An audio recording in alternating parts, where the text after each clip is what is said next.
For a long time, blood testing has been something done in a lab. You go in, get a sample taken, and wait for results. The process feels distant from your daily life. But now there's a shift happening. Testing is becoming smaller, faster, and closer to home. This is where microfluidic devices come in. The idea starts to change from occasional testing to something more continuous. Microfluidics deals with the movement of very small amounts of fluid through tiny channels, often no wider than a human hair. These channels control how fluids flow, mix, and react. When everything is scaled down, reactions can happen faster and with less sample volume. Traditional blood tests require larger samples and more processing. Microfluidic devices work with very small amounts, sometimes just a drop of blood. This makes testing less invasive and more practical for frequent use. Inside a microfluidic device, fluid does not move randomly. It is guided through channels, using principles like capillary action, pressure differences, or simple geometry. The process begins with collecting a small blood sample, often through a finger prick.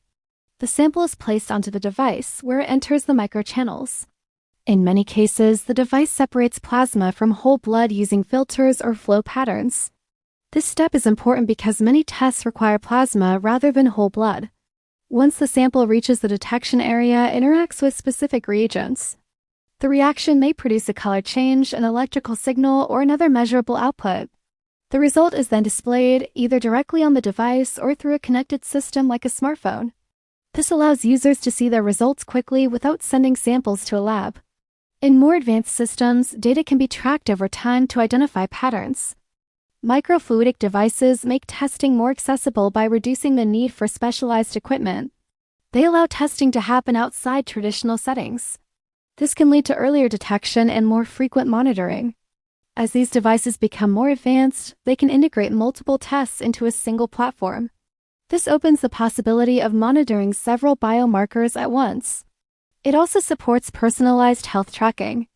Where data is collected continuously rather than occasionally, microfluidic devices take complex laboratory processes and make them small enough to use at home. By controlling fluid movement at a micro scale, they enable faster, less invasive, and more accessible testing. And once you start thinking about how much information can come from a single drop of blood, it becomes clear how much this technology can change how health is monitored. Thanks for watching.